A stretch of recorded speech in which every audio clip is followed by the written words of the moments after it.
Dr. Arif Bramantoro ya. Pernah diajar Pak Arif Bramantoro belum? Maaf Pak Lukas, Bu Rizka. Belum Pak. Belum pernah ya? Oh. Iya Pak.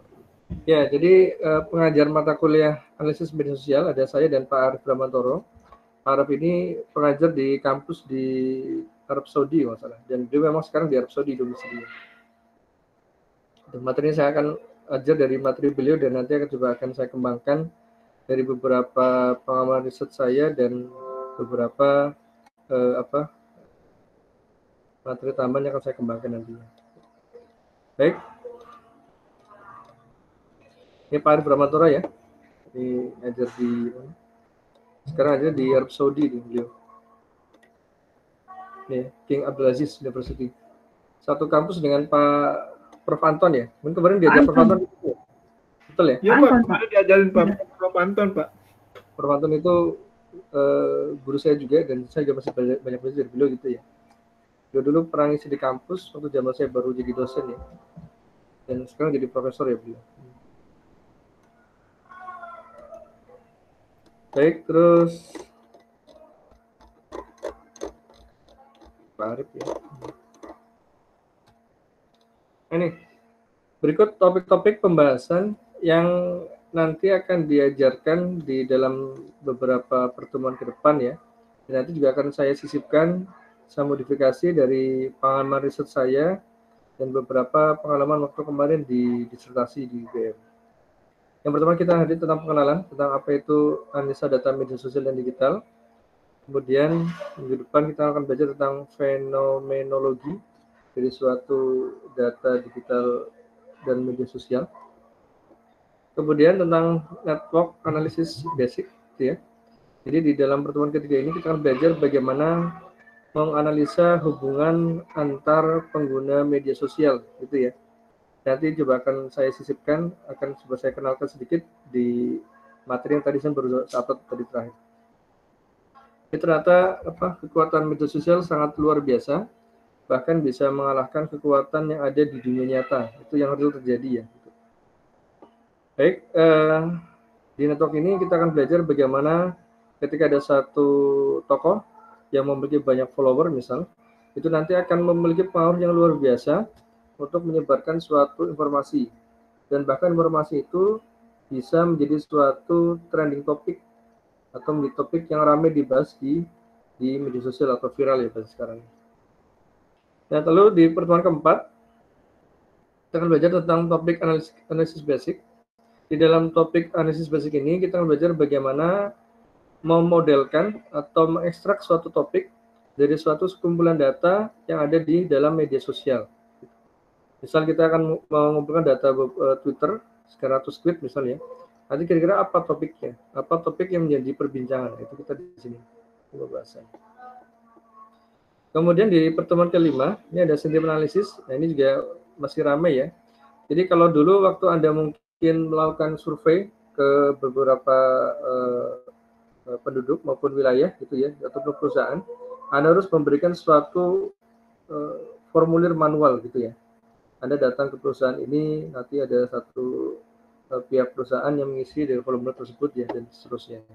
Nah sekarang dengan adanya sentiment analisis kita bisa mensurvei nantinya bagaimana opini publik, bagaimana pendapat masyarakat terhadap suatu kebijakan pemerintah. Nah itu bisa kita lihat, bisa kita analisa dari suatu data media sosial. Nah di sini kita akan belajar di sisi sentiment analisis, gitu ilmunya. Misal sekarang lagi ramai tentang vaksinasi ya. Bagaimana pendapat masyarakat atau opini masyarakat terhadap vaksinasi dari COVID tersebut ya. Apakah banyak yang positif, apakah yang negatif, dan sebagainya. Nanti kita lihat di situ. Nanti di situ kita bisa melihat dari sentiment analisis. Baik, berikutnya tentang pertemuan ke-6. Kita nanti di sini belajar tentang centrality in digital and social network gitu ya. Ini lebih diarahkan ke hubungan antar pengguna media sosial gitu ya. Ini nanti ada beberapa teknik di sini gitu ya. Kemudian pertemuan ke-7 juga masuk ke influence. Ini lebih ke arah influencer gitu ya. Bagaimana menyebarkan informasi yang menjadi suatu viral atau perbincangan di media sosial. Influencer ya, mungkin pernah dengar influencer ya Bapak Ibu ya di situ. Ada search query log gitu ya.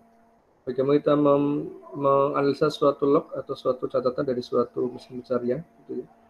Kemudian information diffusion. Ini bagaimana kita menyebarkan informasi dari data media sosial gitu ya. Kemudian digital and social ties. Terus ada link prediction. Nah, link ini sebetulnya ini berhubungan dengan materi yang ada di network ini sebetulnya gitu ya. Ini berkaitan season 3 dan season ke-11 gitu ya. Jadi waktu saya kemarin di UGM juga saya ada satu pembahasan bagaimana menganalisa dari hubungan antar pengguna Twitter untuk menjadi kajian dalam trending topik ya gitu. Dan ternyata sangat bisa dimodelkan di sini.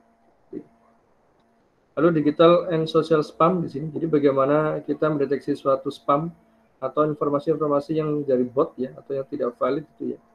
Bahkan sekarang ada satu tools namanya Botometer ya, itu dari Pak Ismail Fahmi yang pendiri Drone untuk mendeteksi apakah akun itu bot atau bukan. Itu ada namanya Botometer. Nanti di situ belajar. Nanti ada namanya spam detection di 2013. Jadi misalnya ada informasi apakah ini spam atau bukan. Nanti bisa kita analisa, bisa kita nanti pelajari. Oh ini valid tidak valid sebagainya. Dan di pertemuan pertama tadi ada tentang hoax ya atau hate speech ya. Kita coba kita akan mirip-mirip ke arah nanti di sini sebetulnya, ke arah spam ini. Baik, dan ini ada project optimization. Kalau saya melihat dari pembelajarnya Pak Arif Bramantoro itu berbasis jurnal ya. Jadi kalau dalam arahnya Pak Arif itu nanti outputnya membuat publikasi dan satu kelompok itu ya berisi 2 atau 3 mahasiswa. Kemudian nanti dipresentasikan gitu ya. Nah nanti untuk kelas kita coba kita kondisikan ya dengan yang ada di kelas kita. Nah kemudian juga kita sempat diskusi dengan Pak Arif, ada beberapa pendekatan ya yang nanti perlu akan mungkin kita nanti ada sisi praktikum juga nanti. Waktu kemarin data mining saya pernah ngajarin tentang collect data Twitter ya, Pak Bibi ya, maaf saya agak lupa dikit ya. Gimana Pak? Sorry Pak. Waktu kemarin belajar data mining kita pernah belajar mengumpulkan data Twitter ya, pakai orang. Ya benar Pak, pernah Pak.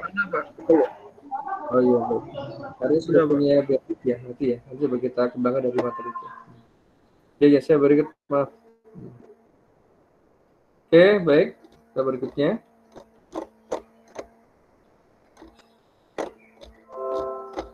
Ini sudah tahu ya untuk penilaian nanti ya, UTS, UAS, tes.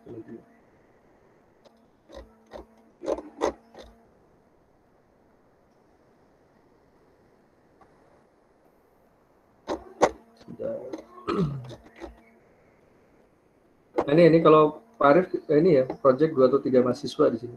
Business project. Jadi memang Pak Arif Bramantoro dan Prof Anton itu sangat berbasis research base ya dalam projectnya. Jadi membaca jurnal, nanti bagaimana merangkum dari jurnal yang terkait tentang mata kuliah kita nanti baru dibuat publikasinya. Itu yang sudah ada analisa di situ.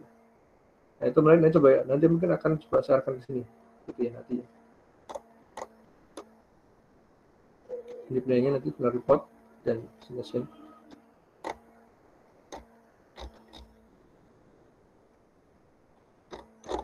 Oke, baik. Ini beberapa contoh dataset yang sudah tersedia di internet yang bisa Anda urus secara free ya. Ada dari Stanford gitu ya. stanford.edu/data.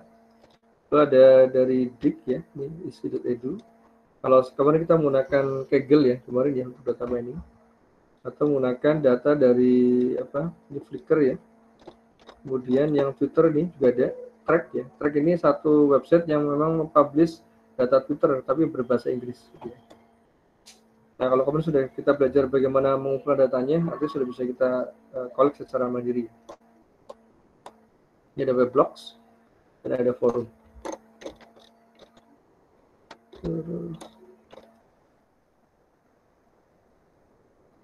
Nah ini contoh template untuk membuat jurnal ya, nanti coba Bapak bisa dilihat di websitenya format untuk jurnalnya gitu ya, sudah nanti dalam project akhirnya nanti sebetulnya. Ada title, abstrak, body, dan reference. Oke, ini untuk jurnalnya, ada judulnya, yang ada nama lengkap dari autornya dan afiliasinya, itu nama kampus kita dan email Anda, email berduhur kalau bisa gitu ya. Abstraknya ini abstrak nanti berisi 100-250 kata yang merupakan sebuah rangkuman dari paper kita, dari jurnal kita, yang berisi bisa 3 poin, ada apa permasalahannya yang akan diselesaikan, kemudian bagaimana Anda mengusulkan metode untuk mensolusikannya, jadi ada metode usulan gitu ya, dan ringkasan hasilnya, dan biasanya ada sebuah ringkasan pengujiannya biasanya. Ini ya, jadi abstrak tidak sama dengan pendahuluan, jadi jangan pernah mengulang apa yang ada di abstrak dan ada yang dan diulang pada pendahuluan, gitu ya, tidak boleh. Jadi kalaupun nanti diulang, Anda boleh nanti dengan memparaphrasing ya, artinya menuliskan dengan kalimat yang berbeda. Nah ini dalam struktur jurnal yang bagus ya, ada introduction. Nanti di sini sudah berisi tentang bagaimana apa permasalahan yang akan diselesaikan, apa pentingnya permasalahan itu, ya.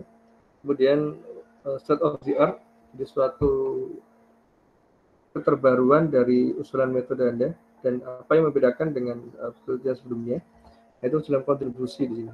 Gitu ya. Jadi misal penelitian sebelumnya sudah mendeteksi tren topik dengan metode A, nah saya dengan metode A dan B, dan jadi digabungkan di situ ya, dikontribusi di situ.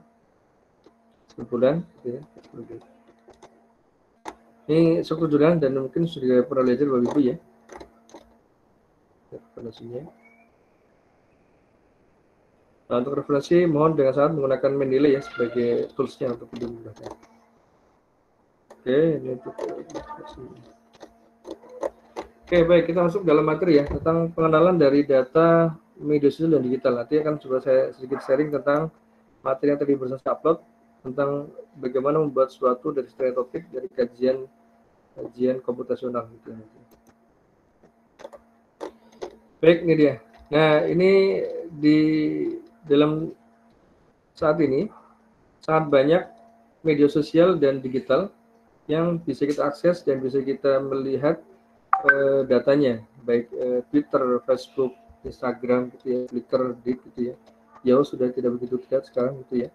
Ada Wikipedia, jadi banyak juga riset-riset yang menggunakan data Wikipedia, itu banyak, gitu ya. YouTube, gitu ya, dan sebagainya. Artinya Anda sekarang dihadapi dengan suatu data yang sangat besar di internet, baik data media sosial maupun data-data yang lainnya, dan Anda diharapkan dapat bagaimana menggali, menambang, dan memanfaatkan data-data tersebut untuk kepentingan dalam dunia ilmu komputer gitu nanti harapannya. Ya. Baik, dan di sini ada banyak gambar aktor atau orang ya, artinya hubungan antara orang ini itu yang nanti bisa kita analisa di sini nantinya, terutama pada masa pemilu biasanya. Jadi ketika masa pemilu itu banyak sekali suatu penelitian yang mengkaji hubungan antar tokoh, misal pasangan, misal ketika kemarin Pak Prabowo dan Pak Jokowi di pemilu presiden ya, itu pasti masif sekali tuh di medsos, hubungan atau keterkaitan antar pengguna Twitter misal ketika ada yang pro Pak Jokowi dan pro Pak Prabowo, nanti dilihat situ bagaimana kekuatan dan sebagainya. Baik, terus ya, jadi media sosial dan digital adalah suatu platform ya untuk masyarakat ya, untuk meng-create, mengorganisasi dan men-share suatu informasi. Jadi dengan adanya media sosial dan digital ini, maka sebagai suatu wadah ya untuk membuat, mengorganisasi dan menyebarkan informasi.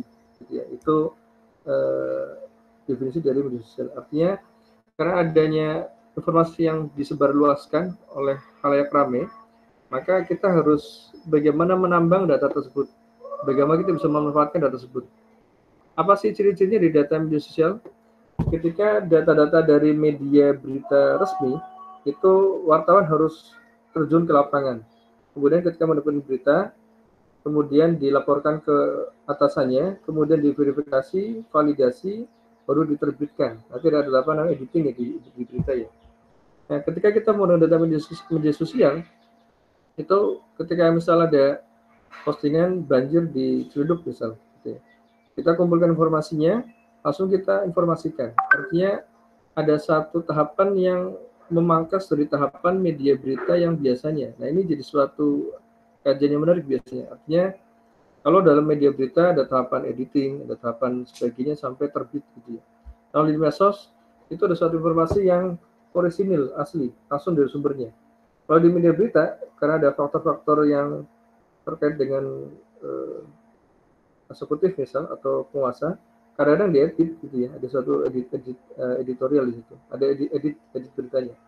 Sehingga harusnya informasi itu muncul, terkadang karena ini berkaitan dengan suatu tokoh tertentu, menjadi tidak muncul gitu ya. Itu sering terjadi gitu ya. Dan kalau di medsos itu benar-benar orisinil, unedit, tidak bisa diedit gitu ya. Dan Anda bisa mendapatkan informasi dengan real time dimanapun dan di kapanpun. Artinya kalau Anda bisa menggali data di media sosial, Anda bisa melakukan suatu penyebaran ataupun deteksi informasi topik maupun trending topik di berbagai belahan dunia dengan tanpa editan. Itu yang menjadi suatu kemudahan sebetulnya. Nah, terus berikutnya, nah ini contoh dari gambaran. Ini dulu waktu Presiden Mesir Hosni Mubarak ya, diturunkan ya. Ini Tahrir di Mesir di sini.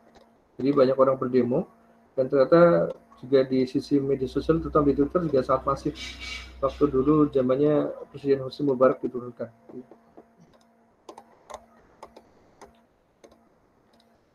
Nah seperti ini. Jadi kalau nanti kita menganalisis data media sosial seperti ini, gitu ya, ada banyak gambar seperti ini. Ini yang titik ini adalah aktor ya atau user dari Twitter atau dari pengguna Twitternya. Ketika mereka berkumpul di sini, artinya ini membahas suatu topik yang sama di sini. Gitu. Atau ini satu pembahasan yang sama sebetulnya. Atau bahkan ada satu tokoh yang menjadi follower ataupun banyak pengikut yang mengikuti dari satu tokoh tertentu di sini. Ini ada dua pembahasan di sini. Tadi kita buat seperti ini, gitu ya, untuk analisanya nantinya.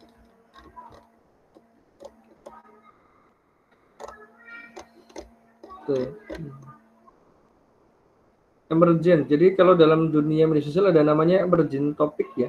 Kalau Anda tahu emergency kan darurat ya. Artinya topik yang darurat yang harus disebarkan gitu. Nah itu juga banyak di dalam penelitian media sosial. Bagaimana kita mendeteksi suatu emergent topik ya. Topik-topik yang menjadi ramai diperbincangkan di dalam media sosial gitu ya. Dan itu valid, tidak spam atau hoax gitu ya. Dulu waktu saya research di S3 waktu zamannya ada bom Sarinah gitu ya, saya nggak sengaja kalau dari Twitter kemudian saya outputkan trend topiknya ada kalimat bom Sarinah gitu. Saya cek di televisi, di media berita belum ada berita bom Sarinah, namun di Twitter sudah sangat masif sekali. Jadi contoh real, ternyata kekuatan media sosial dapat melampaui dari media berita yang konvensional gitu ya. Oke, terus nah, ini elemen-elemen atau beberapa komponen dari data media sosial gitu ya. Nanti ada teks, ada image gitu ya. Yang teks bisa dari Twitter, blog, sebagainya, Facebook. Kalau image dari Instagram sekarang gitu kebanyakan. Video dari YouTube gitu ya. Ada map dari OpenStreetMap gitu ya. Jadi kalau ada mungkin pernah pakai Google Map itu kalau dipakai untuk kebutuhan tertentu bisa itu super bayar gitu ya. Kalau di mobile nggak bayar, tapi kalau di web ya dari pengalaman harus bayar. Nah, OpenStreetMap ini suatu tools alternatif yang bisa mensajikan seperti Google Map tapi free. Itu artinya itu free, gratis di sini. Gitu ya. Jadi kalau mau ada project yang divisualkan dalam web bisa pakai OpenStreetMap ini. Kemudian ada personal profile, ada Facebook, LinkedIn gitu ya, dan struktur data. Jadi beberapa pengalaman riset ketika data Twitter itu sangat gampang dikumpulkan, Facebook sangat sulit gitu ya. Ini kita agak sulit ya mengambil data Facebook. Ya. Kalau dari data-data yang di blog ataupun dari website yang ada di internet itu bisa Anda kumpulkan menggunakan Google Assistant nantinya, gitu ya. Nanti ada tulisnya, gitu. Google Assistant.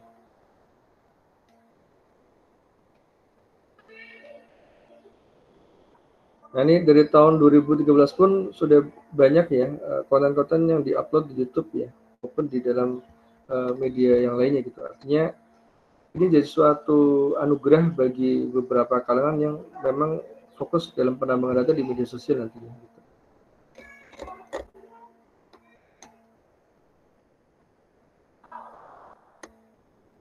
Ini ya, ini bagaimana, ini informasi dari apa pengguna user nantinya. Annotate di sini. Ada georeference. Ini sebentar. Georeference ini sangat penting kalau dalam dunia Twitter ya. Itu bahkan beberapa penelitian di Jepang dari penelitiannya Pak Sakaki itu sudah menggunakan data Twitter dengan menggunakan geolocasinya itu untuk mendeteksi informasi gempa bumi di Jepang. Di Jepang itu kan negara gempa yang sering terkena gempa.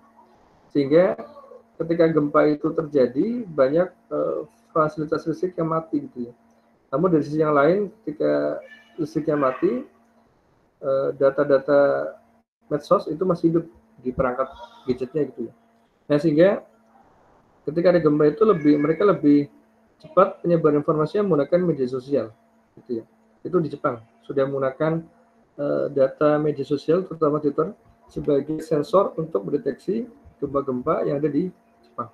Itu real terjadi menggunakan geo ini. Jadi kalau Anda punya Twitter, Anda aktifkan geolokasinya itu bisa nanti dikaji oleh banyak peneliti untuk melihat lokasi posting itu dari mana asalnya. Itu.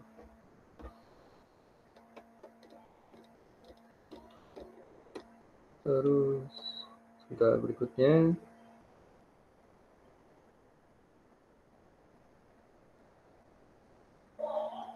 Ini ya, share information. Jadi ketika ada satu tokoh yang menyebarkan informasi itu ya, dan tokoh itu memiliki banyak follower atau pengikut, maka itu menjadi suatu perbincangan yang ramai nantinya biasanya gitu. Jadi salah satu cara untuk mendeteksi trending topik itu dari satu ketokohan biasanya. Ketika tokoh itu menjadi panutan atau banyak pengikutnya atau banyak yang mengikuti dari akun itu, ketika posting satu langsung banyak yang meretweet, banyak yang menyebarkan. Itu menjadi suatu informasi yang nanti menjadi trending topik. Nah, itu ini bagian dari social network nanti. Hubungan antar pengguna media sosial.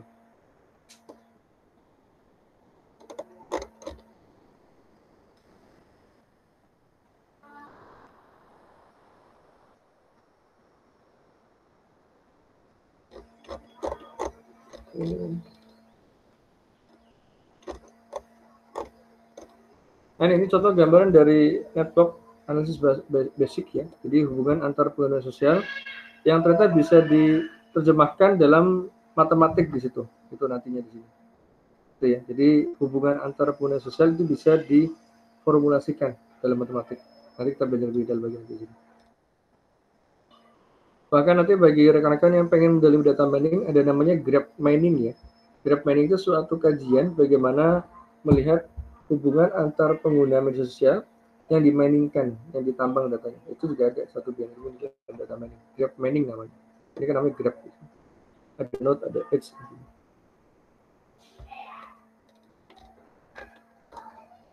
Ini ya, influence dan centrality. Jadi influencer itu adalah satu tokoh-tokoh yang dia masih memberikan informasi kepada yang lain dan menjadi suatu perbincangan yang hangat gitu, influencer di sini. Bahkan sekarang kementerian-kementerian di Indonesia menganggarkan dengan nilai yang tidak sedikit, artinya besar sekali anggarannya untuk membayar influencer ya. Itu kan jadi suatu fenomena yang menarik di dalam masa saat ini ya di Indonesia. Jadi, artinya ada orang-orang yang bekerja sebagai influencer gitu ya. Kayak kemarin yang ramai yang dilaporkan ke polisi Abu Jandal itu, Abu Jandal itu kemarin. Saya lupa deh. Yang ada kasus tertentu dilaporkan oleh berbagai pihak gitu ya. Ini influencer seperti itu. Apalagi ketika di masa pemilu itu masif sekali influencer itu ya untuk memblasting informasi dan itu. Nah, kita belajar sini. Jadi kalau satu ini berarti influencer, dia paling kuat. Kalau lingkarnya kuat atau kotaknya kuat, dia berarti menjadi suatu influencer. Karena dia memberikan power yang kuat kepada follower di bawahnya. Dan juga. Nah, nanti belajar bagaimana kita menganalisa dari data hubungan antar pengguna dari media sosial berikut gitu nanti. Ada yang perlu join?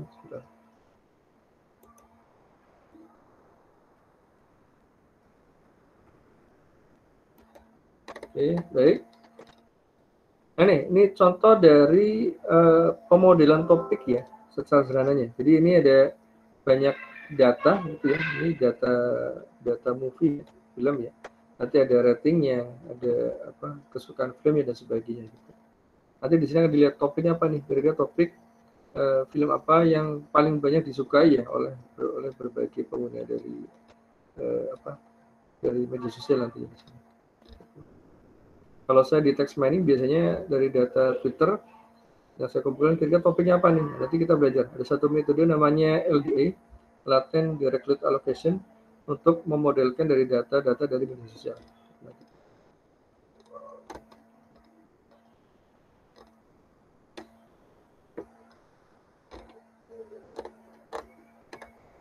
Ini yang sentiment analysis dan opinion mining gitu ya.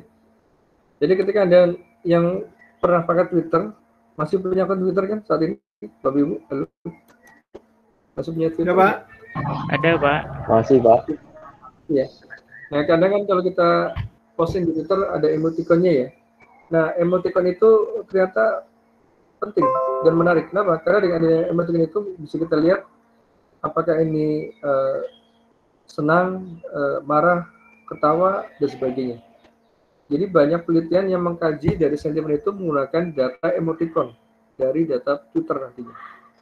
Ketika dia emoticonnya senang, oh berarti dia itu positif. Jadi dengan ada kebijakan ini, oh dia positif persepsinya kita. Kalau sebaliknya ketika sedih atau marah, berarti dia itu tidak suka ya, artinya negatif. Nah, itu jadi satu kajian lagi emoticon itu. Ini our mood ya, moodnya itu dari emoticon sebenarnya kalau di Twitter ya. Dan di Facebook juga ada saya lihat gitu. Tapi yang bisa kita gali kan Twitter yang paling gampang yang free katanya. Nah, untuk melihat apa opini dari blog tersebut.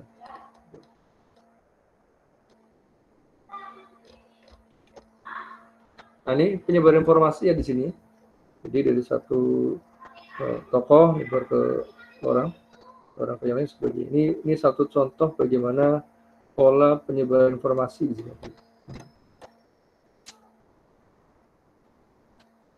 Ya, ini nyebar ke sini, terus begini. Dan ternyata penyebaran ini nanti bisa dimodelkan dalam bentuk matematik nantinya. Gitu. Bisa dimodelkan nantinya. Gitu.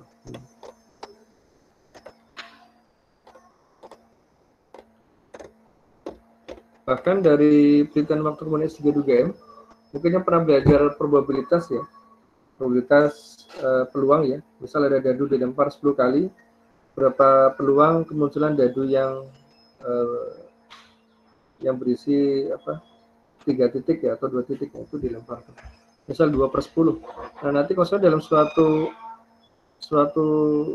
penyebaran informasi ini, kalau ada banyak sumber data atau data postingan di Twitter yang retweet ke satu atau dari satu user tertentu, itu berarti probabilitasnya itu tinggi. Artinya informasi itu menjadi suatu pembahasan yang penting. Itu konsep probabilitas nanti bisa diterapkan dalam penyebaran data media sosial. Nah, ini nanti ada kita mengumpulkan ya, collect data, mengumpulkan data dari data media sosial yang real gitu, yang terjadi di media sosial. Kemudian kita nanti dianalisis dengan matematik gitu ya. Jadi memang konsep dari data analisa media sosial sangat beririsan dengan data mining. Data mining nanti dalamnya ada matematik gitu ya. Jadi nanti kita bisa memperlihatkan dalam matematik di sini nanti. Baik. Ini contoh research query log ya di sini nantinya. Jadi ada Yahoo, ada Google dan sebagainya. Di sini nantinya bisa kita analisa dari kata-kata ataupun keyword yang dicari di dalam mesin pencarian tersebut ya. Jadi kalau Anda melihat ya di Twitter ada namanya Twitter Trend, di Google ada namanya Google Trend. Coba cari di Google tuh, ada Google Trend. Kalau Twitter melihat data yang trend itu dari hasil postingan atau teks yang membahas dengan kalimat yang sama. Itu satu contoh ya. Nah, kalau di Google itu berdasarkan kata kunci yang sama. Kalau pada satu hari ada banyak yang mencari tentang kata kuncinya Pak Jokowi, nanti bisa jadi Pak Jokowi menjadi trending di Google. Itu terjadi. Jadi ada Google Trend dan Twitter Trend. Biasanya Google Trend menjadi suatu pembanding dengan hasil trend topik yang ada di dalam Twitter. Itu dari hasil beberapa riset ya.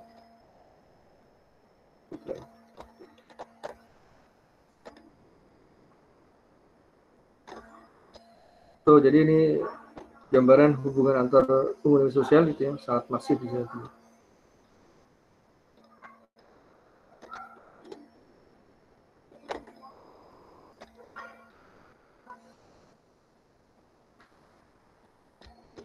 Kalau kita lihat sini, bisa kita analisa, ini ada dua kelompok besar ya, kelompok yang di sini dan kelompok di sini. Ini ada hubungannya juga gitu nantinya. Jadi kita lihat di sini dia membahasnya apa. Kalau misalnya kita pemilu, oh ini yang misal pro PDIP misalnya, yang pro Golkar misalnya sebagainya. Itu nanti kita bahas di sini. Bots dan spam, ini dia. Jadi memang tadi dalam data media sosial itu memang datanya orisinil, asli dari sumbernya. Dan yang kedua adalah unedit, tidak bisa diedit karena langsung bersumber dari pembuat berita. Namun kadang-kadang ada namanya bot dan spam di sini. Gitu ya. Nah, bot dan spam ini itu menjadi suatu apa ya? Kalau kata Pak JK, kalau Pak JK kemudian bilang menjadi sesuatu yang merusak bangsa gitu ya kan. Dan memang kalau dalam dunia data Twitter, kalau kita mengkolek data yang berasal dari akun yang bot atau spam, itu bisa menjadi sesuatu yang menjadi bias informasinya gitu. Sehingga memang perlu hati-hati di sini. Jadi kuncinya gini, kalau nanti Anda kolek data Twitter, cek apakah itu akun official ya. Biasanya kalau akun official itu biasanya adalah dari akun-akun yang resmi. Nah, namun memang dari hasil riset juga mayoritas data-data Twitter yang kita riset itu biasanya berasal dari data Twitter yang non official, ya. Karena kan akunnya lebih banyak akun yang pribadi, gitu ya. Artinya gini, kalau dari akun pribadi menginfokan suatu data A dan di satu akun official juga menginfokan data A yang sama, itu berarti bukan spam. Artinya itu akun yang informasi yang valid. Itu satu contoh indikasi ya. Bahkan ketika ada satu akun yang dia tuh dibuat dengan random, ada angkanya biasanya, dan itu saling meretweet gitu ya, itu kadang-kadang itu bot nanti. Itu bisa aktif tuh di malam hari. Jadi mereka ada satu aplikasi untuk mengaktifkan botnya untuk menaikkan rate dari postingan itu di sini. Saya melihat banyak trending di Twitter yang dari akun-akun dari suatu postingan dari acara televisi ya, itu di Twitter kadang di trend. Nah, itu kelihatan sekali itu ada dari akun bot juga nanti bisa dianalisis oleh Pak Budi. Jadi indikasi saya ketika saya mengecek akun-akun dari data Twitter yang menjadi trending tentang acara televisi ya, Raffi Ahmad atau apa itu, di situ banyak botnya di situ.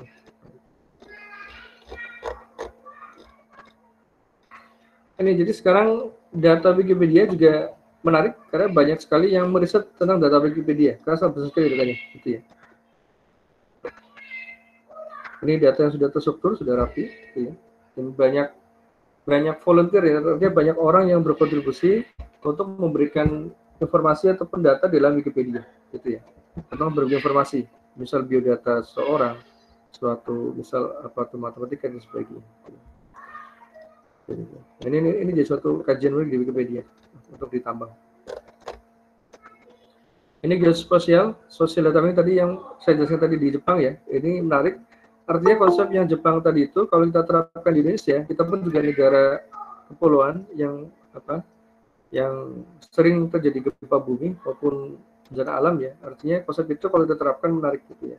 Untuk menganalisa data media sosial. Bahkan saya sering membimbing mahasiswa tugas akhir maupun S2 untuk menambang data Twitter untuk mengelompokkan data tweet apakah ini kategorinya banjir, gempa bumi, atau longsor ataupun puting beliung dan sebagainya. Artinya untuk mengkaji data bencana alam.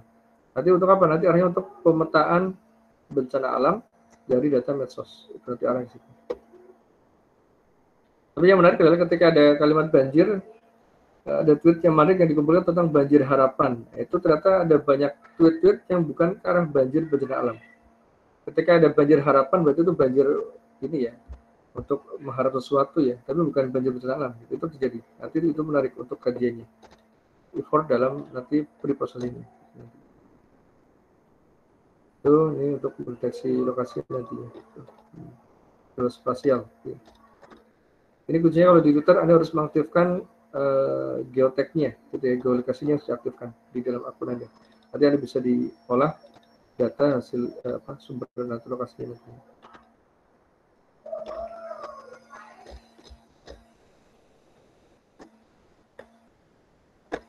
Bahkan kemarin juga saya sekarang sedang meriset tentang data COVID ya, dengan kolaborasi dengan KBRI Jakarta. Jadi informasi dari data media sosial itu dikonfirmasi oleh Dinas Kesehatan kemarin dan saling melengkapi kita. Jadi ada informasi yang ada di Twitter, tapi nggak ada di dalam posko pengaduan data COVID dari Dinas Kesehatan. Itu menarik. Artinya yang saya lakukan melengkapi dari informasi dari Dinas Kesehatan. Itu juga dapat dipetakan lokasi nanti, misal kelurahan mana dan sebagainya. Kayak ini.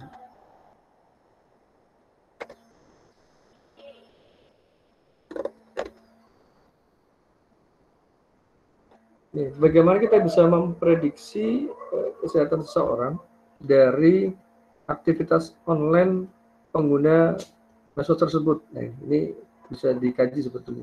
Kalau orangnya sering makan junk food, orangnya sering makan apa, nanti bisa kita lihat nanti bagaimana kesehatan. Itu gambarnya di sini. Jadi dari data media sosial nanti. Ini politik ini.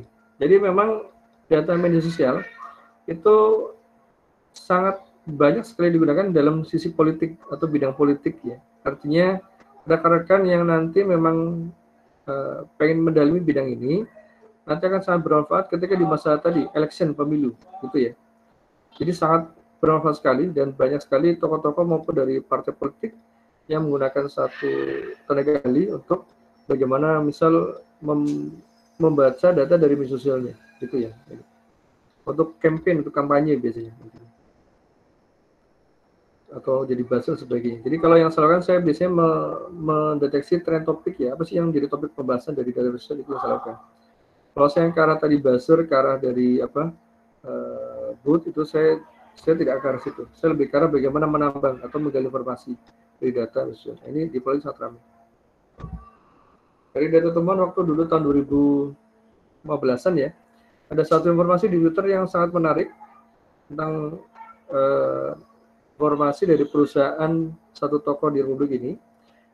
Namun ternyata di berita itu nggak muncul sama sekali, gitu ya. Tapi di Twitter sangat ramai sekali informasinya perusahaan itu punya satu toko penting di Republik ini dan ada sisi apa ya merugikan negara gitu ya. Tapi di berita nggak muncul. Baik, ini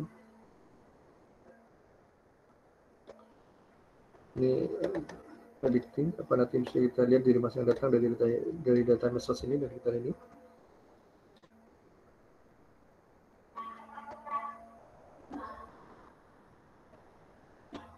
Jadi kalau prediksi ini di dalam beberapa kajian itu banyak yang memprediksi ya. Misal ketika saya sering ketika makan bakso maka saya minum teh botol sosro misal gitu ya. Itu dikaji tuh. Jadi ketika orang makan A dia akan minum B. Nah, itu dikaji. Dari data medsos itu banyak juga beritanya.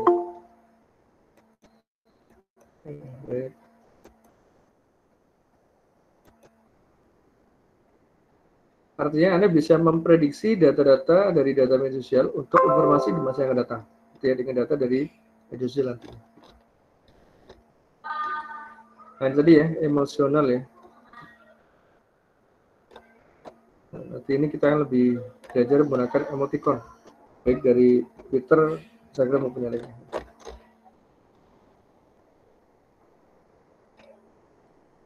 Ini kita crowdsourcing.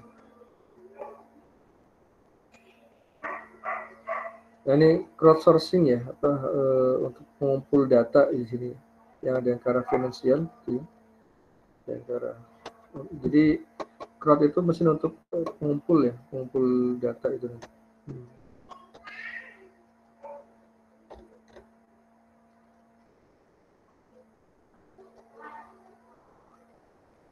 Kalau Anda mungkin pernah melihat, pasti tahu ya Tokopedia itu satu crowdsourcing sebetulnya. Jadi dia mengumpulkan berbagai akun pengguna untuk melakukan aktivitas jual beli di dalam Tokopedia itu kan. Itu sudah ada mengumpul data.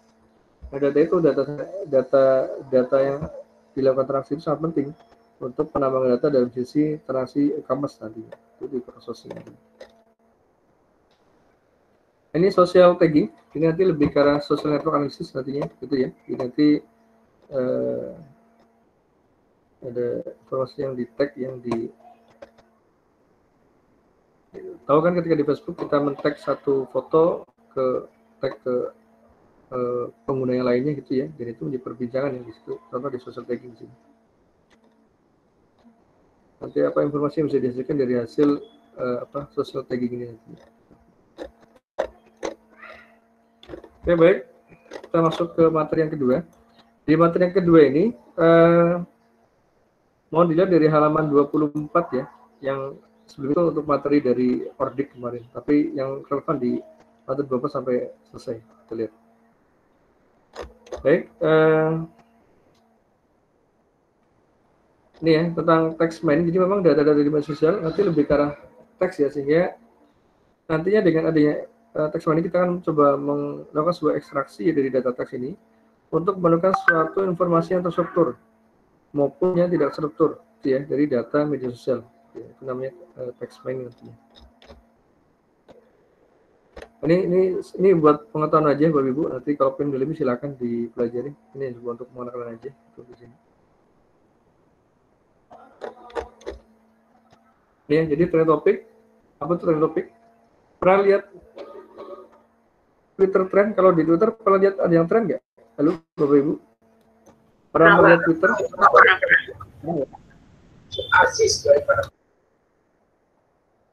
Kalau di Facebook ada Google, ada yang trend nggak? Ada yang menjadi trending nggak biasanya? Halo Bapak Ibu?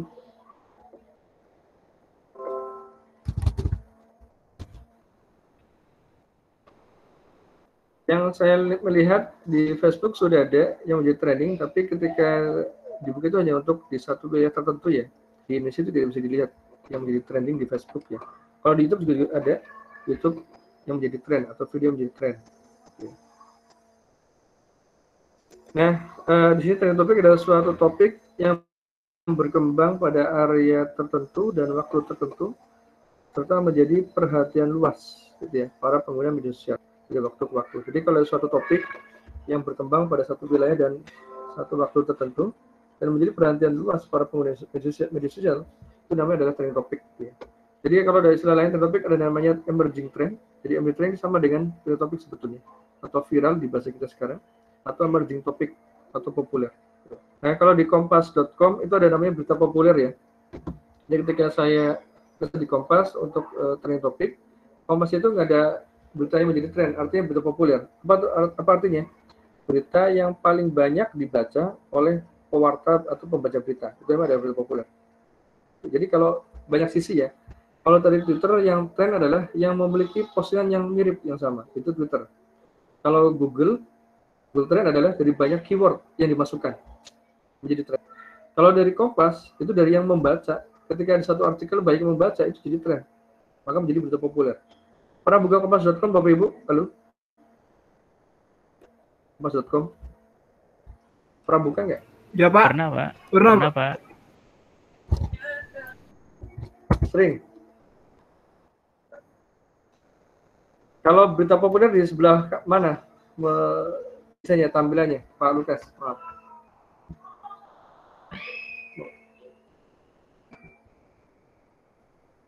Halo, Pak Lukas.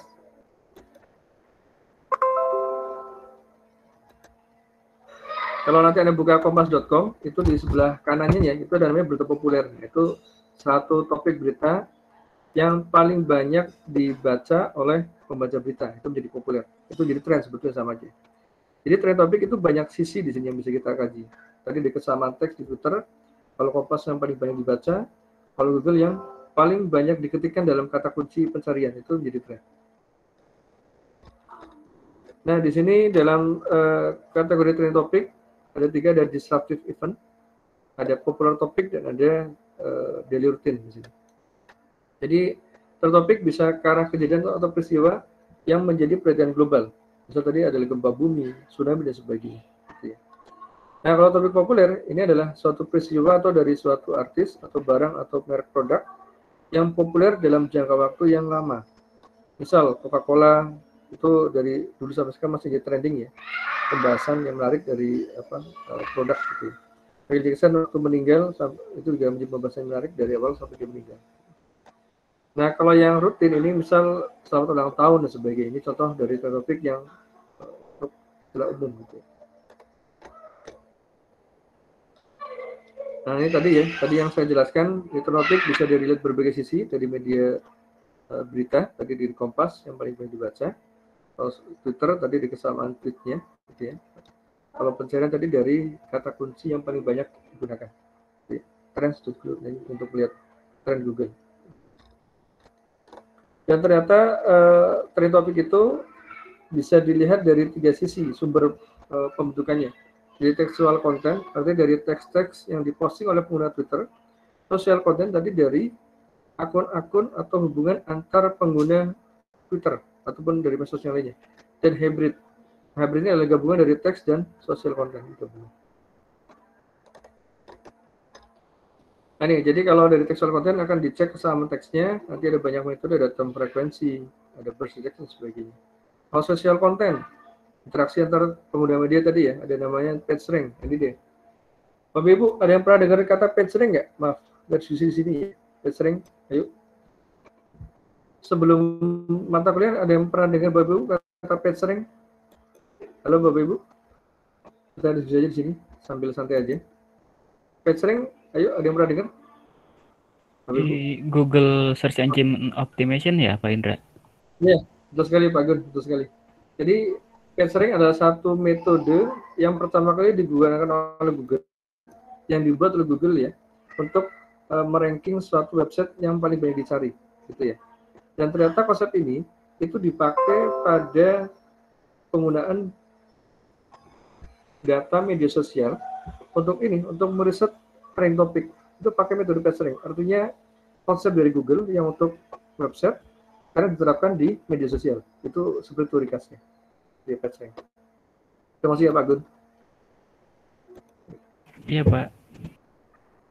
Nah, baik. Kalau link anomali, ini adalah satu contoh dari satu pemodelan matematik dari hubungan antar medsos, pengguna Twitter. Ketika ada satu akun yang memiliki banyak mention, jadi misal Anda ketika di Twitter, selamat datang Pak Budi, Pak @mention Budi. Lalu ada lagi yang menyatakan, oh selamat ulang tahun Pak Budi, ada mention Budi. Nah, ketika ada satu postingan yang berisi nama akun orang lain, itu bisa menjadi satu trending topik data. Nah, itu bisa diberikan dengan ini, link anomali. Nanti ada rumus aja. Ada matematikanya untuk kemudian. Nah, kalau hybrid ini adalah suatu konsep menggabungkan antara teks dan sosial. Jadi ternyata textual dan social content itu memiliki plus minus ya, ada kelebihan-kelemahan. Itu digabungkan di sini untuk meminimalisir kelebihan dan kekurangan dari dua sisi ini. Jadi kombinasi antara retweet dan nanti ada followernya. Jadi menggabungkan antara teks dan hubungan antara medsosnya. Nah, ini beberapa permasalahan dari trending topik dengan menggunakan textual content. Kalau data-data dari Twitter yang berasal dari teks itu kadang ambigu. Tadi tuh, ketika saya mengumpulkan data banjir untuk banjir bencana alam, banyak tweet yang masuk yang bukan bencana alam. Ada banjir harapan, banjir rezeki. Saya habis dapat arisan sehingga banjir rezeki. Nah, itu banyak terjadi. Ini jadi ambigu di sini. Ini jadi satu kajian yang menarik dan tantangan bagi para penambang data di Twitter untuk bagaimana menangani ambiguitas ini. Itu ya. Sehingga karena datanya banyak ambigu dan berisi berbagai karakter dalam textual content, sehingga lebih kompleks dalam apa? Dalam pre-processingnya. Gitu ya. Dan kadang-kadang tidak sesuai untuk non-tekstual. Jadi ada suatu gambar yang ternyata tidak sesuai dengan narasi kalimatnya. Itu juga sering terjadi dari hasil kajian di sini. Nah, kalau social content ini, kalau di awal lebih banyak menghasilkan waktu. Jadi kapan terjadinya trend topik. Jadi kalau textual content, trend topiknya berupa kalimat. Oh, ada trend topik tentang sekarang misal vaksinasi dari programnya Pak Jokowi gitu.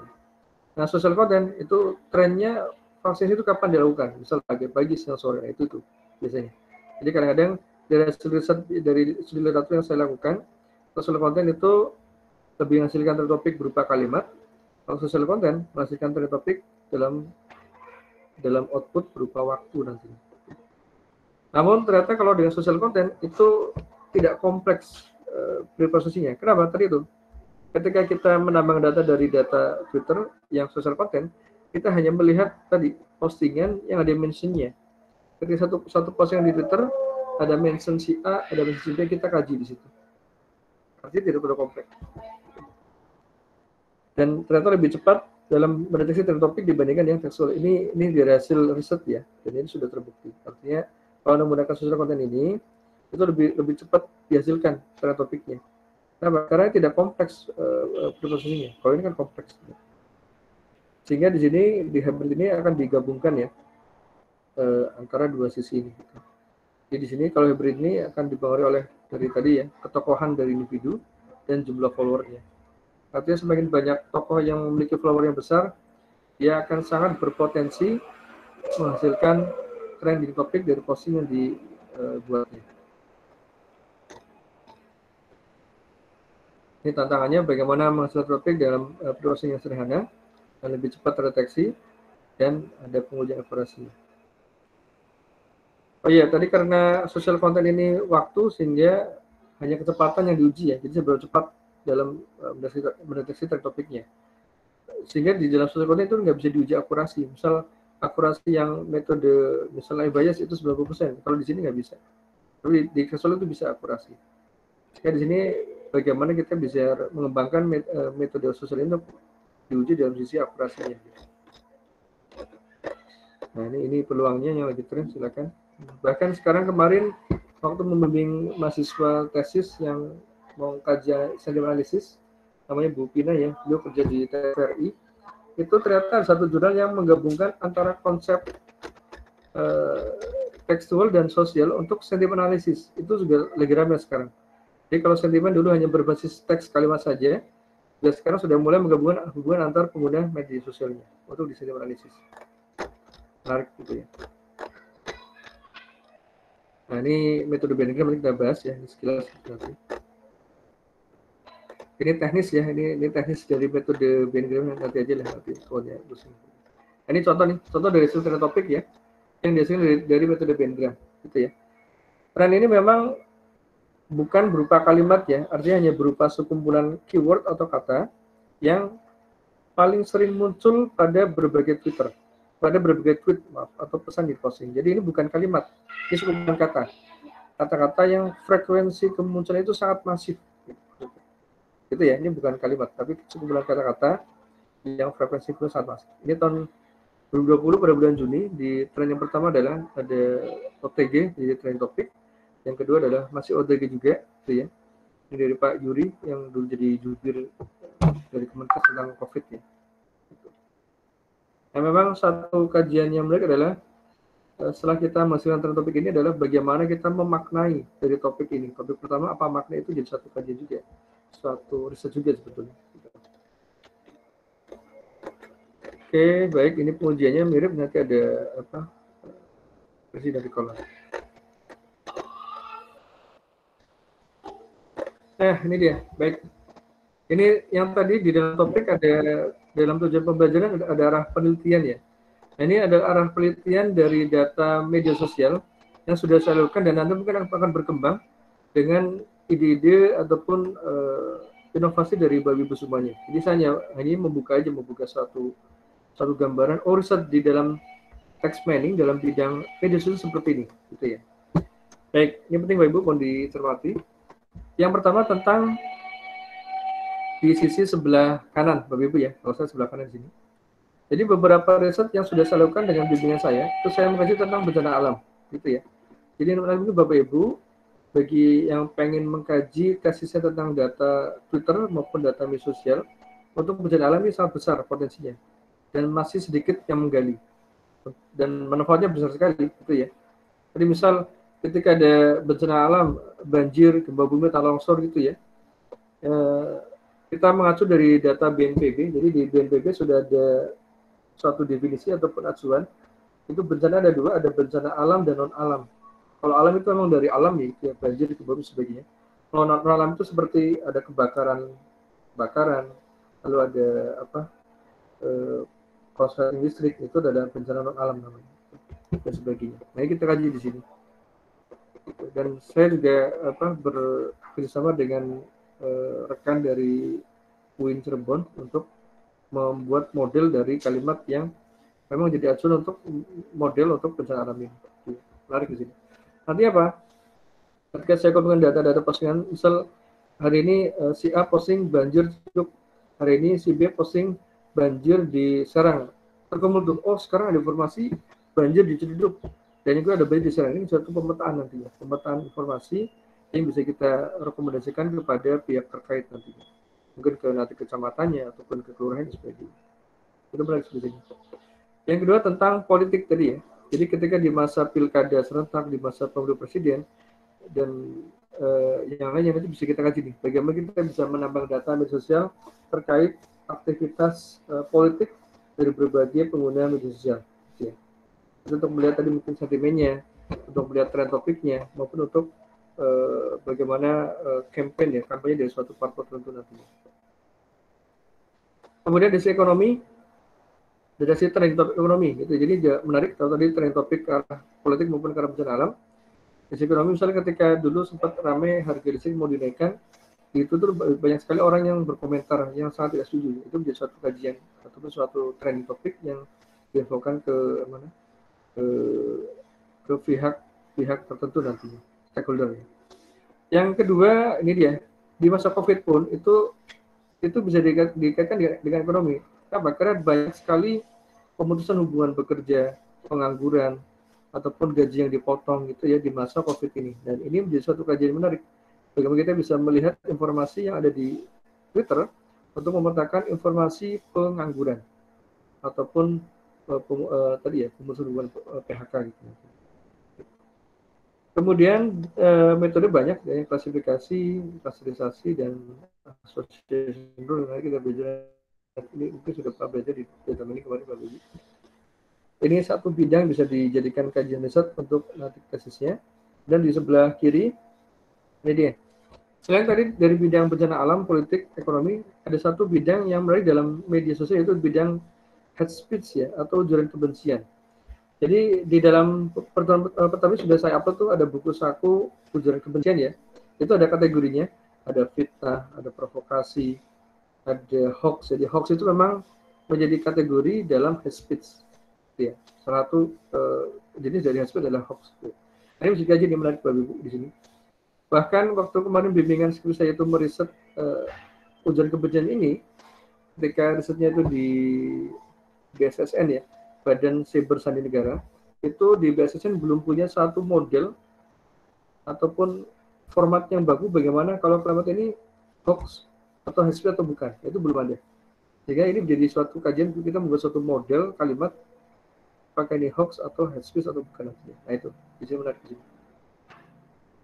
Yang kedua tentang ke arah NLP di sini. Nah ini Bapak Ibu NLP ya, pemrosesan bahasa alami atau language processing gitu nanti. Jadi nanti di sini terutama ke arah chatbot ya di sini Bapak Ibu chatbot. Bahkan ada informasi tahun 2025 perbankan akan menggunakan ataupun diwajibkan untuk menggunakan chatbot sebagai bagian pelayanan kepada nasabahnya. Chatbot ya, nah pun bisa pakai data mesos atau misal Anda chatting ke suatu akun Twitter dari Bank Mandiri misalnya ya, nanti yang jawab itu bukan orang, itu robot. Nah, itu kalau Anda belajar bisa menggunakan ini. Konsepnya pemrosesan bahasa alami. Nanti akan kita belajar di akhir-akhir pertemuan. Ada ini dulu BMKG. Jadi dulu waktu saya menerapkan konsep NLP ini atau pemrosesan bahasa alami ini. Jadi ketika ada pesawat mau terbang, biasanya yang di briefing cuaca adalah para kru pesawatnya oleh atasan dari apa? Biasanya pilot akan di briefing, membriefing para kru pesawat sebelum terbang gitu ya. Nah, informasi cuaca itu didapat dari BMKG. Kalau misal saya sekarang dari Jakarta mau ke Jogja, nanti Jogja itu akan hujan lebat. Yang tahu pertama kali adalah pilot. Ternyata informasi cuaca itu dipublish secara resmi. Anda bisa lihat Bapak Ibu di websitenya di bom.gov.au di website nanti terus saya ketikkan di sini ya. Itu website dari Australia sebagai website acuan oleh BMKG kita untuk menginfokan informasi cuaca penerbangan gitu ya. Ini saya chat di sini ya, bom.gov.au. Jadi itu data dari Australia yang dijadikan acuan oleh BMKG kita untuk melihat aktivitas gunung meletus. Itu intinya. Jadi ketika ada gunung meletus di daerah A, yang untuk pertama kali itu Australia, dia punya banyak sensornya. Dan anehnya BMKG kita juga masih menginduk ke BOM.gov.au ini untuk acuan gunung meletusnya gitu ya. Nanti dari situ dari BMKG baru disebarkan ke kru pesawat. Ternyata dengan adanya riset kemarin di BMKG, kita bisa mengakses data dari BOM.gov.au itu, langsung bisa kita terjemahkan, oh kalau ada seperti ini berarti ada gunung meletus di daerah A. Nah itu artinya apa? Kalau nanti kita ada aplikasi tersebut dan dulu sudah sempat berjalan, Anda cari di internet cuaca misal Surabaya tanggal sekian, nanti untuk tuh, oh nanti tidak ada gunung meletus dan sebagainya. Artinya kalau ada gunung meletus di situ pesawat nggak akan terbang. Nah itu contoh dari penerapan data dari sensor gunung meletus yang berupa format mesin ya, itu dikonversi dalam bahasa manusia menggunakan pendekatan ini. Sehingga informasi cuaca pesawat nanti yang tahu tidak hanya orang atau kru pesawat, orang publik itu sudah tahu nantinya. Tentang plagiarism ini lebih ke arah teks ya, plagiarism. Dan nanti ada NER di sini, Name Entity Recognition. Ini NER ini menjadi suatu komponen yang penting dalam kajian di dalam penelitian di bidang media sosial. Kenapa? Karena nantinya NER ini atau pengenalan entitas bermakna ini itu akan dipakai dalam berbagai penelitian di sini di bidang politik maupun ekonomi maupun bencana alam. Perhatikan, sambil contoh ya, Pak Jokowi berkunjung ke Solo. Coba, kira-kira dari kalimat itu intinya di mana? Halo Bapak Ibu. Pak Jokowi berkunjung ke Solo. Kalimat itu intinya di mana? Intinya. Ini berarti ada suatu informasi. Berkunjung, Pak. Berkunjung ya. Yang lain apa? Informasi yang penting apa? Nama? Solo. Sama Pak Jokowi kan? Betul kan? Sama Pak Presiden kita kan? Betul kan? Berkunjung tadi berkunjung ke mana? Berkunjung ke Solo. Solo ya, itu dia. Artinya nama Pak Jokowi dan nama kota Solo menjadi suatu informasi penting pada kalimat tadi. Pak Jokowi berkunjung ke Solo. Artinya, oh ada Pak Presiden kita, ada Solo yang dikunjungi oleh Pak Jokowi. Nah, untuk mendeteksi, oh ada nama Pak Jokowi, oh ada nama Solo, gitu ya, ada nama lokasi Solo, tempat Solo. Nah itu dideteksi dengan ini, Name Entity Recognition. Jadi ini sangat penting untuk mengekstrak informasi yang dihasilkan dari data media sosial. Itu pakai NER nantinya. Oh ada kalimat, apa masalah nanti topiknya, kita ambil, oh ada lokasi Solo, ada orang itu Pak Jokowi nanti gitu. Itu sekelas ya di sini. Baik, itu aja Bapak Ibu yang bisa saya jelaskan. Kita coba diskusi Bapak Ibu, silakan. Ada pertanyaan, silakan Bapak Ibu, diskusi. Nanti aja Bapak Ibu, silakan. Ya, Bapak Ibu ada pertanyaan, silakan.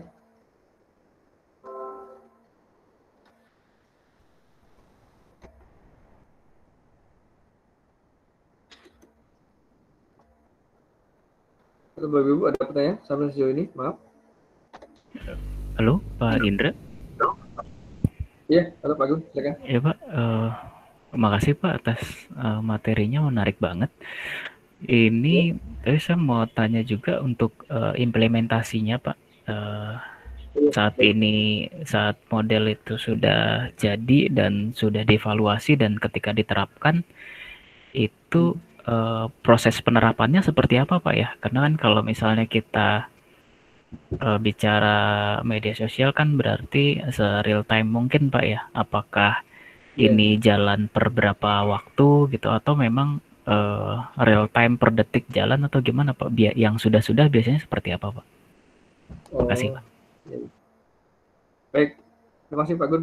Sangat bagus ya pertanyaannya. Jadi gini, dari pengalaman waktu saya menambang data media sosial itu biasanya tidak sepenuhnya real time sebetulnya. Jadi gini, ketika saya pengen mendeteksi trend topik pada hari ini, gitu ya, maka saya kumpulkan data hari ini selama 2 jam, kemudian saya simpan ke database dulu, gitu ya, saya olah, gitu ya, mungkin sore baru muncul. Artinya data tweet yang saya kumpulkan dari 2 jam pertama di hari ini, misalnya di jam 8 sampai jam 10 ya, terus saya baru munculkan trend topiknya itu mungkin di jam 4 sore biasanya. Jadi memang ada delay waktu itu. Jadi data kita kumpulkan dulu, nanti baru kita olah, nanti baru kita hasil trend topiknya. Gitu. Dan kadang-kadang kalau kita pakai pendekatan klasifikasi, misal saya pengen menambang data atau memprediksi tweet tadi ya, apakah tweet itu banjir atau bukan. Biasanya kalau saya kumpulkan data Twitter itu dari Senin sampai Kamis misalnya, saya kumpulkan itu sebagai training untuk pemodelan datanya. Nah, lalu untuk memprediksinya itu data hari Jumatnya, artinya training itu dari data yang lampau, kemudian Jumatnya itu sebagai data testingnya. Gitu. Nah, jadi testing tetap data yang hari itu, yang current, tapi data trainingnya sebagai data-data yang lampau. Demikian Pak Gun, menjawab nggak Mas? Iya Pak, menjawab Pak. Kalau untuk yang 2 jam tadi Pak, periodenya itu apakah tweet yang hari itu aja atau dari hari atau berapa lama Pak historinya Pak? Oh, kalau itu tergantung ya. Kalau misal kita pengen melihat trending topik pada hari itu, ya biasanya tweetnya hari itu biasanya gitu. Namun kalau kita pengen melihat trend topik selama sepekan ke belakang, atau seminggu ke belakang ya kita kumpulkan data seminggu itu tuh, kumpulkan baru kita olah trend topiknya. Oh, jadi kita sendiri yang menentukan Pak ya. Kalau untuk tweetnya berarti misalnya Pak ya, misalnya hari ini 2 jam, berarti semua tweet atau yang mengandung keyword tertentu Pak? Ya, biasanya kalau dalam pengumpulan datanya itu nanti kita menggunakan pendekatan SES API ya, SES API. Jadi, sekarang coba mungkin nanti Bapak Ibu bisa dilihat materi pengumpulan data Twitter ya, tolong dipelajari lagi, karena itu sebagai dasar kita untuk nanti mengumpulkan data Twitter. Itu bisa kita menggunakan kata kunci, Pak Gun. Gitu. Jadi, misal saya kumpulkan data Twitter yang berdasarkan kata kunci misal Pak Jokowi atau Pak Yusuf Kalla. Artinya nanti tweet-tweet yang berisi kata Pak Jokowi, tweet yang berisi kata Pak Jokowi itu akan terkumpul. Gitu. Jadi acuannya kata kunci di situ, Pak Gun. Baik, Pak. Karena akan besar banget Pak ya kalau misalnya nggak dibatasi ya. Betul. Jadi memang itu terbatas dari kata kuncinya nanti. Baik Pak, terima kasih Pak. Oke, terima kasih Pak Gun. Mungkin Pak Gun waktu dulu di BNI bagaimana? Dari sisi media sosial untuk mungkin market dari BNI-nya coba mungkin Pak Gun bisa sharing apa? Oh iya, kalau medsosnya coba gimana? Iya, kalau dulu di kita untuk media sosial ada timnya sendiri Pak. Jadi di luar IT ya, itu lebih ke saya lupa namanya ya, corporate communication ya, Korkom ya. Jadi di sana ada divisinya sendiri, itu namanya corporate communication. Jadi mereka lebih ke nggak sampai pembuatan model seperti ini sih Pak, lebih ke kita tuh trennya lebih ke positif atau negatif, cuma secara helikopter view gitu aja Pak. Belum ada sampai terakhir saya di sana itu 2019 ya. 2000 sampai dengan saya terakhir di sana memang belum ada upaya monetize data media sosial untuk jadi value lain sih Pak, lebih kepada misalnya ada yang tanya lewat Twitter nanti dijawab, itu pun orang ya, bukan bot gitu Pak, masih simple sih Pak, lebih ke kanal layanan gitulah Pak, belum ada upaya-upaya yang seperti ini gitu Pak. Baik Pak Gun, terima kasih atas sharingnya. Iya, terima kasih Pak. Pelayanan tadi. Ya, saya jadi ingat kemarin waktu kita paparan ke Dinas Kesehatan DKI. Jadi di Dinas itu ada namanya posko pengaduan COVID ya. Dan mereka menggunakan chatbot. Jadi ketika ada pertanyaan yang sudah sering ditanyakan dan sudah ada jawaban dari botnya, itu langsung dijawab oleh bot. Namun ketika belum ada jawabannya, itu ada orang yang dia shift 24 jam itu bergantian untuk menjawab pengaduan tersebut. Itu Dinas Kesehatan DKI yang terjadi, itu real terjadi ya, kemarin kami riset. Artinya mungkin tadi dengan yang di Pak Gun ya, ada pengaduan pelayanan gitu ya. Namun kalau tadi Dinas Kesehatan DKI itu sudah ada chatbotnya. Tapi pun ada sisi yang otomatis, ada yang manual gitu. Jadi memang melengkapi. Itu Pak Gun. Baik. Siap Pak. Baik, mungkin Bapak Ibu mungkin ada yang pernah mungkin pengalaman dari sisi mungkin di perusahaannya terkait bagaimana divisi media sosialnya. Coba silakan Bapak Ibu, silakan disampaikan. Nggak apa? Kita diskusi aja di sini santai. Silakan Bapak Ibu. Karena saya kan banyak yang bekerja di sini dan sudah praktisi itu ya di sini ya. Silakan Bapak Ibu. Halo. Mungkin Pak Maulana, halo Pak Maulana. Kemarin di Superindo ya, betul ya Pak Maulana ya? Iya Pak. Bagaimana divisi media sosial? Silakan coba mungkin sharing aja dari pengalaman di perusahaan untuk pengetahuan kita juga. Silakan Iya Pak. kurang lebih masih sama sih Pak kayak Pak Gun tadi bilang. Begitu. Iya, belum ada buat kesananya gitu sih untuk model penelitiannya Pak. Dia masih untuk pelayanan fokusnya. Gitu. Iya betul Pak, pelayanan. Baik. Kalau untuk dari sisi ininya Pak, tadi menanggapi keluhan-keluhan pelanggan, bagaimana? Masih ada adminnya? Biasa sih kalau di kita kayak survei kepuasannya Pak jatuhnya. Jadi nanti kebanyakan kayak ngeluh-ngeluh atau misalnya ada komplain atau apa, itu biasa ditindaklanjuti lewat telepon gitu Pak, atau nanti dikasih lebih lanjut untuk ngobrol dengan si CIC-nya si customer itu Pak. Oh gitu, berarti sudah dilakukan secara BPON tadi ya, betul ya? Iya Pak. Baik. Yang dari sisi medsos, Twitter, Facebook, bagaimana? Ada adminnya? Ada sendiri sih Pak. Ada ya, gitu. Baik, gitu. Terima kasih infonya Pak Maulana. Yang lain, Bapak Ibu? Bapak Ibu yang lain? Mungkin dari perusahaan yang Bapak Ibu sekarang tempati. Silakan Bapak Ibu yang lain. Cuma ada. Kalau Bu Rara di kampus, gimana Bu Rara yang divisi medsosnya? Sharing silakan Bu Rara. Kalau Bu Ratna Ujeniari? Enggak ada ya.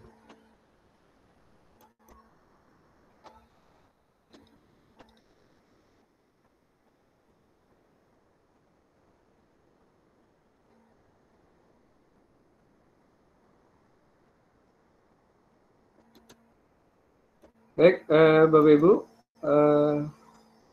ini sedikit tentang materi dari ujaran kebencian ya. Ini sedikit aja untuk prolog aja pengenalan gitu ya Bapak Ibu.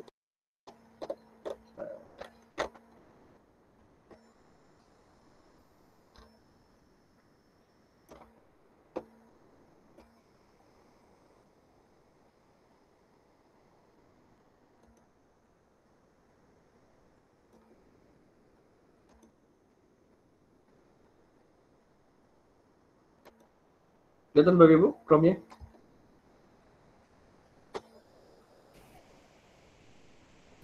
Halo? Ya, baru mau mulai Pak. Baik. Iya, sudah muncul Pak. Iya, baik, langsung aja. Baik, di buku ini adalah buku yang dulu waktu dikeluarkan waktu zamannya Pak Kapolri Badrudin Haiti ya, kalau salah. Ya betul, Pak Badrudin Haiti waktu zamannya jadi Kapolri ya. Nah di sini head speech itu ternyata ini buat penguatan kita juga Bapak Ibu biar tidak tidak terjebak biar nanti kita tidak terkena pasal head speech gitu ya kalau nanti ada posting di suatu medsos nanti. Nah,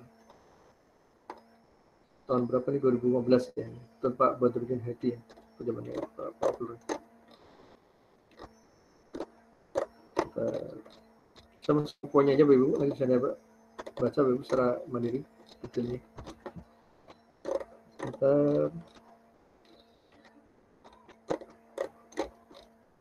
Dan ini ada satu cerita yang menarik ya. Jadi di satu waktu yang lampau ya di negara Rwanda itu kan ada satu ujaran kebencian yang menyebar ke berbagai kalangan di Rwanda itu sampai efeknya terjadi genosida gitu ya. Jadi genosida itu adalah pembunuhan massal ya, etnis Tutsi. Jadi ada suatu kasus di Rwanda itu yang sangat keras sekali. Itu gara-gara tadi ujaran kebencian. yang tidak adil terjadi ternyata hanya bohong gitu ya, tapi menyebar dan malah terjadi pembunuhan massal kepada orang-orang yang etnis Tutsi. Ini dari kalau nanti baca ini ya. Ini gara-gara hate speech gitu. Terus bentar.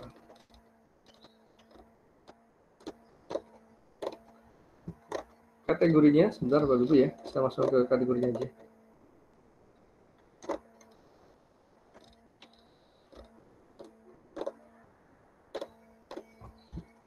Nah, ini. Jadi menurut Pak Kapolri ini ya, tahun 2015, jadi ujaran kebencian itu ada 7. Ada penghinaan, pencemaran nama baik, penistaan, perbuatan tidak menyenangkan, provokasi, menghasut, dan penyebaran berita bohong. Nah, bagi orang-orang yang di bidang bahasa itu atau bahasa Indonesia itu tahu tuh secara detail perbedaan dari 7 kategori ini. Misal penghinaan dengan apa? Provokasi dengan hasut. Ini kan mirip ya. Namun ternyata bagi orang bahasa, kemarin waktu saya riset dengan UIN Cirebon dan ada satu pakar di bidang bahasa, dosen bahasa, itu beda. Kalau provokasi itu lebih apa? Ke banyak orang katanya. Kalau hasut itu ke satu orang. Ini kan kita nggak tahu ya. Kalau orang bahasa tahu. Ini memang perlu, kalau kajian penelitian yang di bidang speech ini lebih baik berkolaborasi dengan ahli bahasa, gitu ya, biar kita tidak salah menafsirkannya. Kita di komputasi apa pemrogramannya aja atau untuk pemodelan algoritmanya. Namun nanti juga harus ada orang bahasa di sini. Biar kita nggak salah tafsir.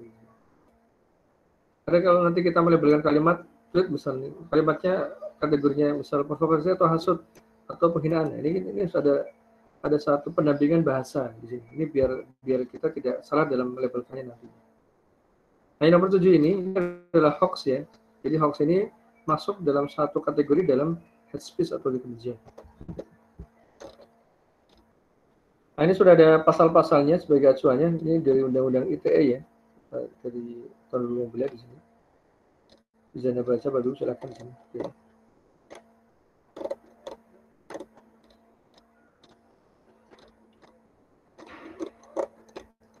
Nah, saya coba tadi sebentar ada satu contoh penelitian ya yang saya perlu di learning gitu ya. Sebentar saya cek dulu.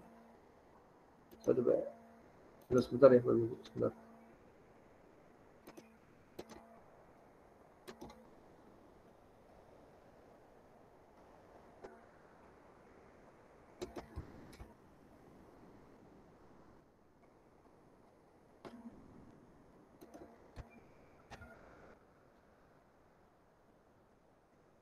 Bentar.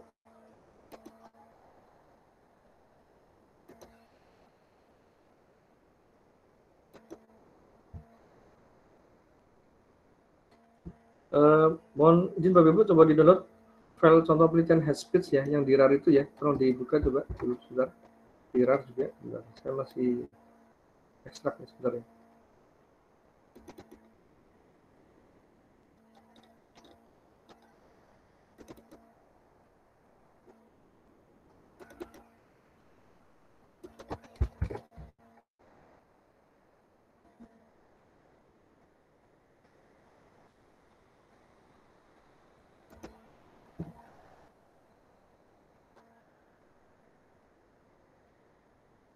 Ya baik Bapak Ibu, saya coba tampilkan dalam PDF ini. Ini contoh penelitian ya dari apa? Dari bidang hate speech ya. Bentar.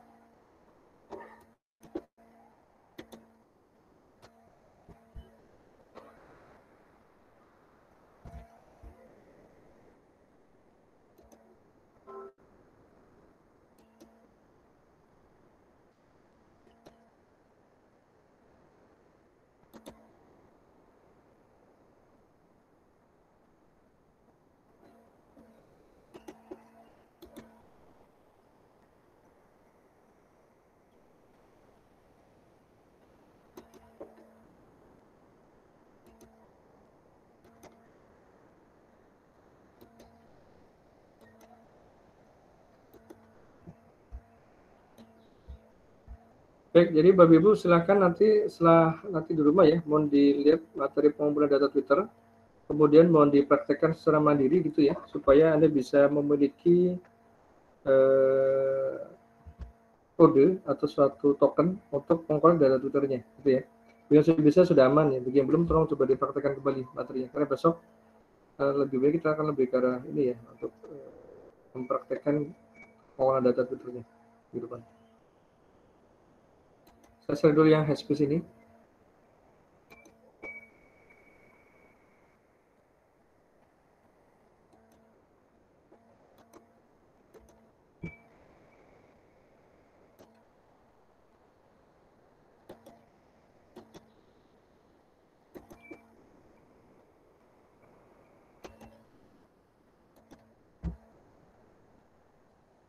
Kelihatan Bapak Ibu PDF-nya? Maaf. Kelihatan, Pak. Ya. Kelihatan, Pak. Baik, ini contoh penelitian dari Hespeed ya, ujian kebencian pada pemilu presiden ya, pada akun Pak Jokowi. Ini tahun berapa nih sebentar? Tahun 2018 ya, waktu namanya pemilu pilpres ya. Nah di sini ini dari UMS ya, Muhammadiyah Surakarta. Dari hasil apa nih? Dan di sini memang jurusan bahasa ya, keguruan di sini, pendidikan bahasa.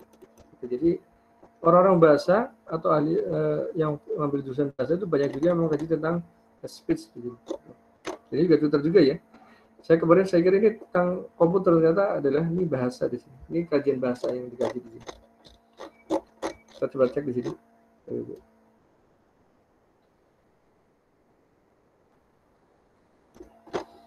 Nah ini ada banyak gaya bahasa, mungkin dulu kita waktu di SMP SMA pernah belajar bahasa Indonesia ya, ada sarkasme, sinisme, ini dipakai di sini. Konsep gaya bahasa sinisme, sarkasme gitu ya, yang kalimatnya kasar gitu ya, ada ironi itu dipakai.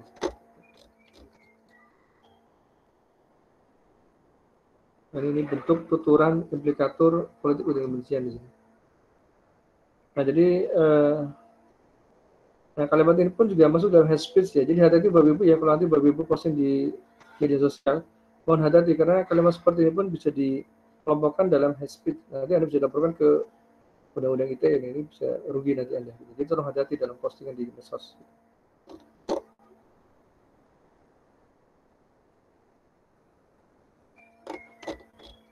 Bentar. Nah ini contoh beberapa tipe kalimat ya. Ada yang mengganti presiden, terus ada yang contohnya misal perintah presiden untuk mendengar rakyat. Contoh dari beberapa ujian kebencian yang perlu dicermati dan kita hati-hati dalam nanti bermedia sosial gitu ya. Menagi janji Pak Presiden. Ini juga lebih kasar lagi.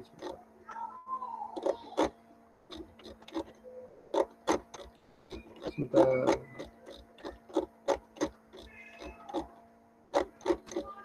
Oh maaf, di file yang kedua ya.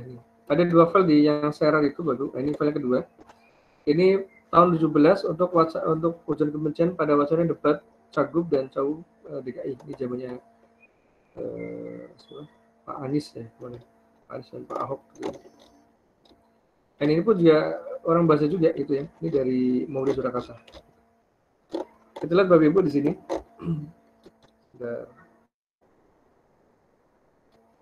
Bapak Ibu agak hang PDF-nya sebentar.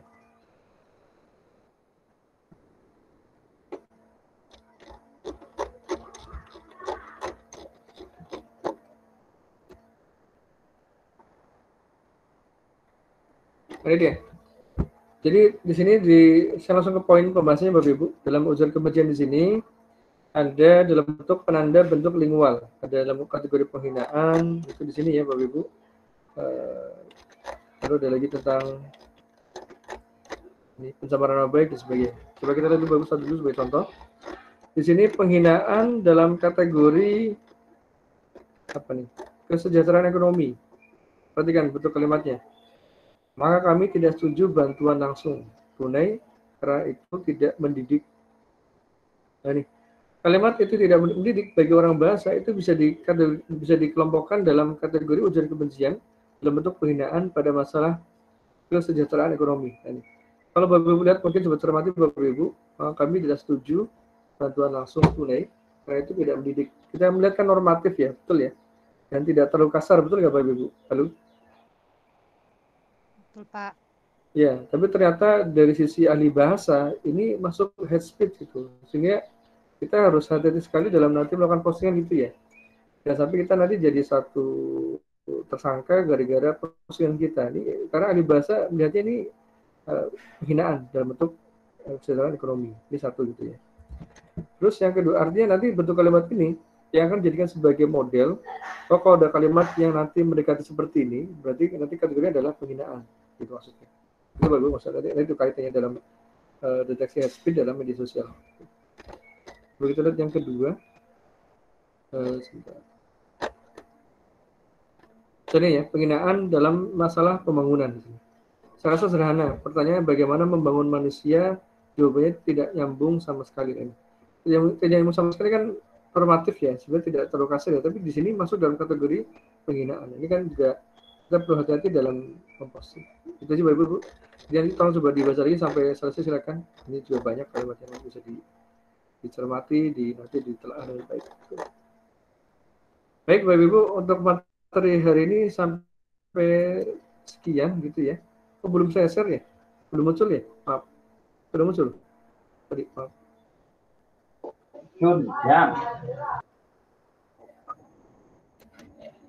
Sudah ya? Ya. Sudah, Pak. Baik, Bapak Ibu, jadi oke, baik. Bapak Ibu mau dicek di learning-nya, jadi tolong nanti dipraktikkan secara mandiri. Itu sudah ada video di link yang saya berikan pada materi pengumpulan data Twitter. Sudah ada video rekaman saya, bagaimana mempraktekkan dari kita membuat akun di Twitter sampai mendaftarkan akunnya untuk mendapatkan token supaya nanti bisa mengkolek data Twitternya, gitu ya. Bapak mohon diulang lagi atau diulas lagi, nanti supaya dapat tokennya. Nah, token itu akan kita pakai di minggu depan untuk mengumpulkan data Twitter pakai Orange, gitu ya, ataupun terus yang lain. Baik, Bapak Ibu, saya rasa cukup sekian. Ada pertanyaan Bapak Ibu sampai sejauh ini? Silakan. Nanti saya akan lebih banyak mengajarkan dengan hasil pengalaman riset ya di dalam kelas kita, ya, supaya nanti lebih mengena dan lebih lebih bisa dipraktekkan nanti. Bapak Ibu ada pertanyaan silakan sampai sini. Halo Lukas, ada pertanyaan? Belum ada sih Pak, masih nyimak sampai di sini Pak. Oke, baik. Jadi di tahun pertama banyak materinya ya, ada tadi RPS, pengenalan. Terus juga ada Orange ya, Orange ini mirip yang dulu kita belajar gitu ya. Saya nggak ingat kalau kelas kita dari kelas yang kemarin ya, gitu. Saya kira ini mahasiswa baru, jadi saya tadi yang Orange nggak apa buat pengetahuan aja nggak apa, silakan. Kemudian Twitter ada tentang tadi, yep. Indra, nanti yang rekaman hari ini di-share kan Pak di e-learning yang Bapak ini supaya bisa ngulang. Ya, baik, nanti saya share, saya upload di YouTube saya nanti. Iya, baik Pak, terima kasih. Baik, Bu Dara, terima kasih. Ibu ada pertanyaan sampai sejauh ini? Kalau nggak ada, saya cukupkan sekian ya. Jadi saya tutup. Semoga bermanfaat. Bagus, nanti kalaupun bertanya bisa kita buat grup lagi ya. Mohon maaf ya. Tadi info di learning ada grup, tolong di add lagi. Karena saya kira bukan kelas baik, yang kemarin. Pak, sudah Pak. Oke, baik. Baik, itu aja. Jadi selamat menambang data dan selamat mendalami dari dunia media sosial gitu ya. Nanti kita akan lebih fokus ke depannya nanti. Nanti coba saya kembangkan dari materi yang dari Pak Arief dan dari pengalaman semester sebelumnya. Sekian Bapak Ibu, saya tutup ya. Sekian, Assalamualaikum warahmatullahi wabarakatuh. Waalaikumsalam warahmatullahi wabarakatuh. Terima kasih Pak. Baik, sama-sama. Pak Gunadi, Pak Gunadi, sebentar.